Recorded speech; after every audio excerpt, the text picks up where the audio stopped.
Deputy Speaker, the circumstances in Israel and Palestine are an indescribable tragedy, a nightmare. The world has been shocked and appalled and shares through our common humanity, but particularly through our affected community, some of the grief and extraordinary heartache being suffered. In Australia, there is enormous sympathy for people in Israel and Gaza whose lives have been torn apart by terror and violence and suffering. 11 days ago, Israel suffered an abhorrent terrorist attack on civilians that resulted in more than 1,000 deaths and more than 3,000 casualties. More than 100 hostages were taken, including women, children, senior citizens and people with a disability.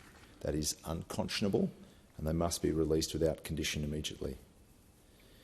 Today, the conflict continues through rocket fire from Gaza and through the aerial bombardment and siege measures being applied by Israel.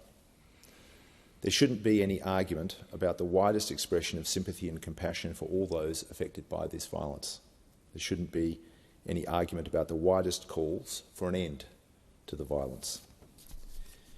Deputy Speaker, I condemn utterly the terrorist attack by Hamas on the people of Israel, the wanton killing of civilians, the taking of hostages, the merciless and brutal violence, all of it horrible and unconscionable, both in its totality and in its detail, in the stories of parents who lost murdered children and the footage of music festival goers hunted to their death. I cannot imagine the web of agony that has spread throughout families and communities in Israel itself. And of course that web extends to affected communities around the world and to communities here in Australia. We extend our care, sympathy, compassion and love to those people in pain. We say clearly in this time of bewilderment and fear that people with Israeli heritage and people of the Jewish faith are cared for and safe in Australia. The events in Israel and Palestine are an awful reminder that indiscriminate violence results from the dehumanisation that is born of prejudice. Without question, anti-Semitism continues to be one of the most virulent and harmful kinds of bigotry the world has ever seen. We cannot be complacent about the existence of anti-Semitism. We must see it clearly wherever it exists. We must call it out and combat it. Religious, racial and ethnic prejudice is the scourge of decent and peaceful society. No one should fear walking the streets of Australia on the basis that they wear the uniform of a Jewish school, nor if they wear a headscarf or a turban. We shouldn't pretend our history, even our recent history, is free of prejudice. We must be consistent in our approach to those matters. It's particularly incumbent on those of us who have the privilege and responsibility of working as representatives to make sure we speak about and practice tolerance, compassion and peaceful conduct. The last thing Australia needs is to find itself replicating the divisions and intolerance that are the root cause of long-standing conflicts in other parts of the world. We've seen in the past how terrorism overseas can manifest in social disorder and communal violence in Australia. In 2005, following the terrorist attacks in London, we had the Cronulla riots in Sydney, which mobs moved through the streets attacking anyone of Middle Eastern appearance. Strikeforce Neil concluded that key elements of that conduct were racism and media manipulation. In the last week, we've seen rallies in this country that involve fringe elements who gave voice to disgusting and frightening anti-Semitism, and that prejudice and those sentiments have no place in Australia. Everyone in Australia has a right to live free from discrimination and fear, free from anti-Semitism, free from Islamophobia. Deputy Speaker, it's completely understandable and legitimate that Israel would respond to the Hamas terrorist attack. There is no question that every nation has an obligation to protect its citizens. The government of Israel has described its response as war. That is what is now occurring in terms of the aerial bombardment of Gaza, preparations for a ground assault.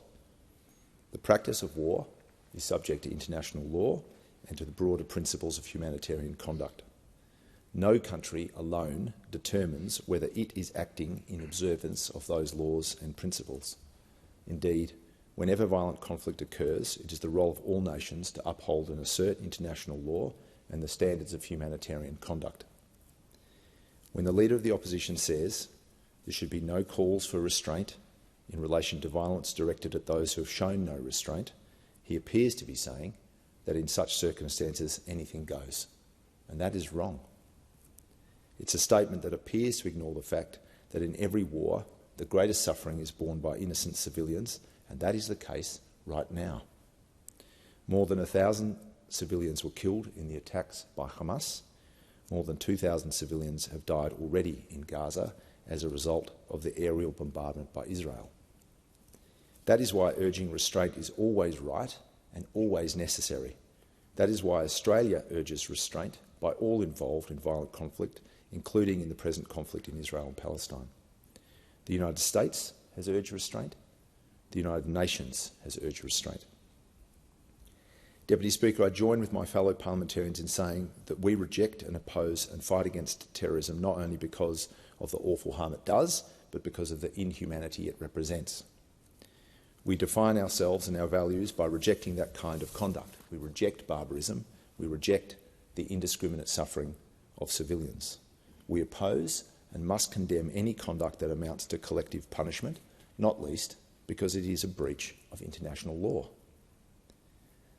As a chilling matter of perspective, the point has been made that the terrorist attacks on Israel by Hamas represented the greatest loss of life for Jewish people in a single day since the end of the Holocaust. That is testament to the scale and severity of the abhorrent violence and cruelty inflicted by Hamas on Israeli citizens.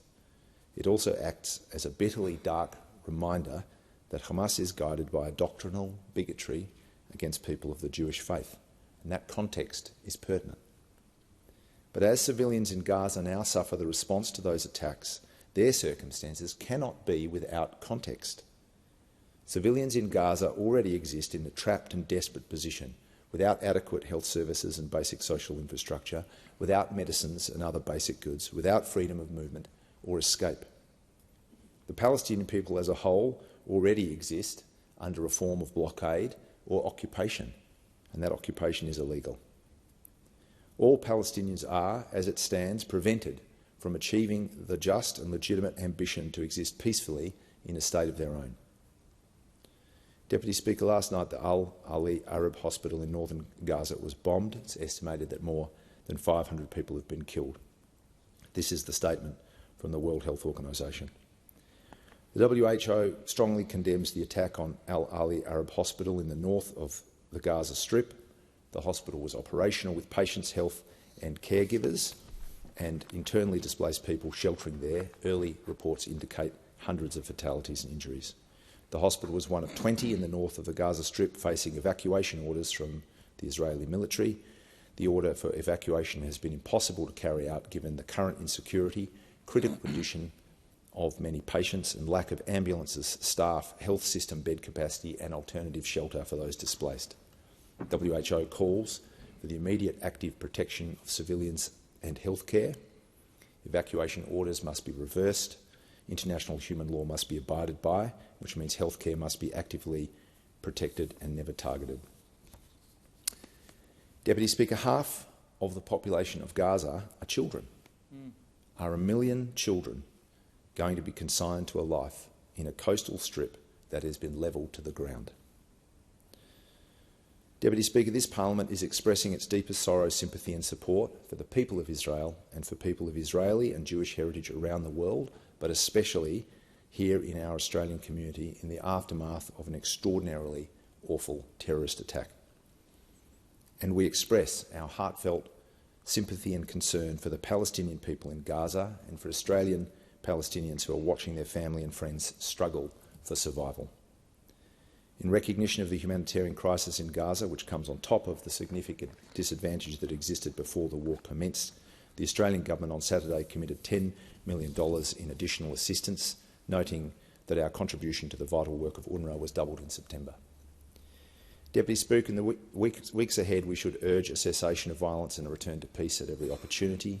We should counsel restraint and condemn terrorism and condemn any breach of international law or humanitarian principle, including collective punishment.